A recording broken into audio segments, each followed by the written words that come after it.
Nagawa namin to dun sa crush namin nung kinakatakutan daw ng mga batang lalaki daw.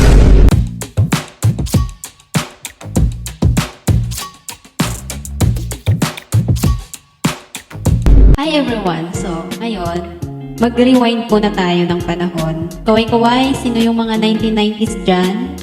Naalala ko lang, dati nung mga bata kami, ito yung mga naranasan na namin, mga childhood namin.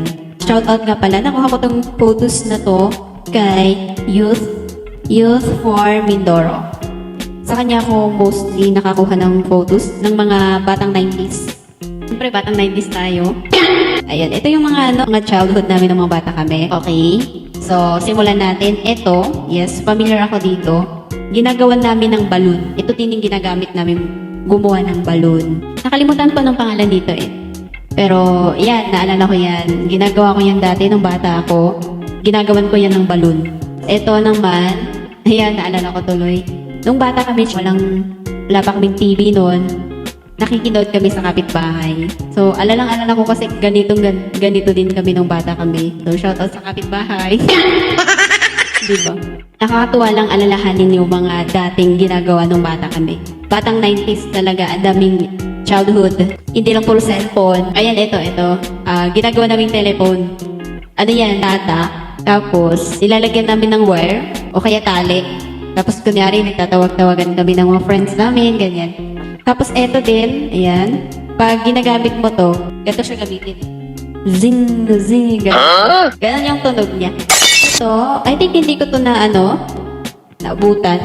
Ewan ko para saan yan. Comment mo nga mga batang 90s dyan. Na-try mo na ba to nung bata ka? Na-experience mo na ba to? Eto, ayun, ito, panghuli ng gagamba. Tapos nilagay mo sa bahay ng posporo. Yan, na-try ko din yan nung bata ako. Nanghuhuli kami ng gagamba. Grabe, naalala ko to. Yes, ginawa ko din to nung bata ako. Laro ng bata.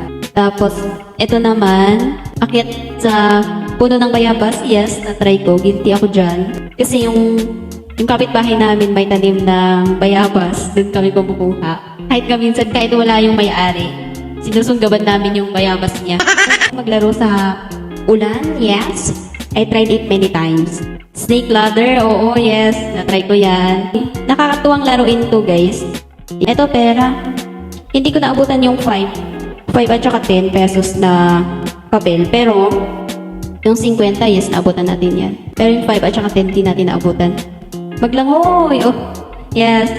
Pag namamasyal kami sa probinsya ng tatay namin, doon sa Mati Province, kasama ko yung mga pinsan, door namin sa Palayan. Malapit kasi kami, walking distance lang yung bahay nila doon sa Carayan. Tapos doon kami naliligo after namin sa Palayan. Tapos ito, hindi ko alam anong pangalan dito, pero yes, na-try ko din tong laruin. Ilang beses din akong sumubok na gumawa nito, pero hindi ko kaya. Pwede kang gumawa ng ganito. Gamit yung cause ang ginagamit dyan. Tinutunaw yan sa apoy, tas gagawin yan na ganito. Ilang beses ko din sinubukan na magpagana ng ganyan, pero hindi ko rin nakaya. Mostly nakikita ko to sa mga kuya ko, ganyan. Tapos eto, hindi ko lang sure to pero wala akong naalala about this. Ano yan, ipis? Ipis kinuha sa lupa. Medyo, hindi ko ata to na-experience. Hindi ko na-experience to. Ayan to, bahay-bahayan. Nakakatuwa yan. Tapos minsan, pagka gumagawa kami ng bahay-bahay, nilalagyan pa namin ng mga tinda namin. Kumukuha kami, pumupulot kami ng mga balat ng mga pinagkain ng candy. Yan, chicheria, tinapay. Tapos, yan tinda namin. Tapos yung pera namin dyan, dahon. Naalala ko lang. Ito, brick game. Tama ba? Oo, brick game ang tawag dyan. Ito, text. Yan. Hindi ko naman ito nilalaro, pero nakikita ko to sa mga kuya ko na naglalaro ng ganyan. Mga lalaki mostly ang naglalaro ng ganyan. Ay, ballpen. Until now naman nakikita ko may mga gantong ballpen pa eh. May yellow, may blue. Pag nagsawa ka sa black na tinta, pwede kang lumipat sa blue, sa yellow, sa red. Yan din yung ballpen ko din dati. Para pag nag-check ng papel, ang gagamitin, red na ink. Ito, cellphone, yes. Yung iba dyan, hindi ko naman naabutan. Pero ang naabutan ko dyan is yung 3300 na cellphone. Yung nasa gitna. Oh my! Yan yung naabutan ko. Pero hindi ako nagkaroon ng cellphone na ganyan ha. Nakita ko sa kuya ko dati, yan yung ginagamit panglaro ng Space Impact. Ayan, itong bread na to, until now nakikita ko din to. Isa yan sa hilig kong bilhin at kainin ng bata ko. Tapos itong mga to, nakakatuwa lang. Tuksong baka, ayan, na-try ko din yan. Ayan yung mga nilalaro namin pagka nagtitipon-tipon na kami. Tapos yan, tago-taguan, tumbang preso, yes, yan. Tapsing lata. Yan yung kasayahan namin dati nung bata kami. Walang cellphone. Ayan, yung ginagawa namin. Chinese garter. Ayan. Chinese garter. Nakakatuwang laruin yan, promise. Patintero, lalo na yan. Lalo pag marami kayo. Kabulan sa ulan. Yan, naglalaro ka sa ulan. Double star, star. Yes, na-try ko yan. Nilalaro namin Jackstone. After, pagka-break namin sa school. Yan yung mostly nilalaro din namin. Pag break time. Abutan ko din to. Laser. Nakakatuwa na alala ko ang anong bata ko. Nililaser namin yung kapitbahay namin. Kasi pag ginamit mo yan, ang layo ng ano niya, pwede mong maabot. Pwede mong ma-laser yung kapitbahay mo. So, ay, guilty ako dito, yes. Naalala ko lang, nakakatuwa. Ito, yung pagkatapos mong kumain ng sweet corn, lalagyan mo ng alcohol, tapos ididikit mo sa balat mo. Wait ka lang ng 2 minutes. Ayan, didikit na yan eh. Sa braso mo o sa balat mo, kung saan mo man dinikit. Yung pintura ng cellophane, ganyan. Ginagawa naming tattoo. Yan yung namin, instant tattoo namin nung bata kami. Lampaso. Lampaso na may wax. Pag nag-exam na, may hihingin yan. Either lampaso o kaya wax. Yan din yung panlinis namin ng bahay sa bahay namin. Mabisa yan sa panlinis talaga sa bahay. Tapos si Tom and Jerry. Nakakatuwa lang panoorin. Itong si Tom and Jerry, sikat na sikat yan, trending na trending. Ito yung mostly pinapanood ng mga bata dati. Nakakaaliw kasi panoorin. Yan din yung pinapanood namin pag nakikinood kami sa kapitbahay. Candy. O yan, pinibili ko din yan ng bata ko. White rabbit. Oo, yes. Yan, binibili ko din to dati. Kumakain ako niyan. Please, naka-freeze lang siya. Smile before you open. Yung text message, susulat ka sa crush mo. Hindi naman usang cellphone dati. Tapos pag may crush ka, sinusulatan mo na lang, gano'n. Pero never ako nakatanggap niya nung bata ko ha. Kasi pangit naman ako dati nung bata ko.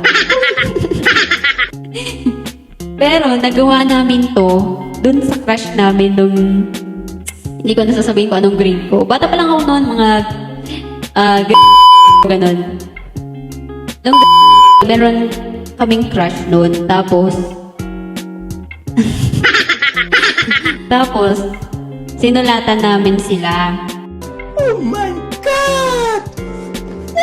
Ngayon, nahihiya kaming iabot sa kanya. So, ang ginawa namin, binago na lang namin sa kanila. Ewan ko lang kung nabasa nila yun. Pero, wag na nating Ewan ko lang kung nabasa nila yun. Nakakahiya ngayon pag iniisip ngayon. Pag naaalala ko lang. Uy! Oo, nilaro din namin ito nung bata kami. Halos, alam mo yun, mabali na yung paa mo, hindi mo pa nasusolve. Hindi pa nasusolve. Tapos itong sinulid karayo. Oo, natry ko to. Ano siya eh? Karayo mo with the sinulid. Gumagawa kami ng tinutusok namin yung balat namin. Nag-shape kami sinashape namin into heart. Ayan. Tapos mikmik. Milk powder. Ito, ay nako, naalala ko to kasi unang nalaman ko nito sa kuya ko. Nangunguryente to eh.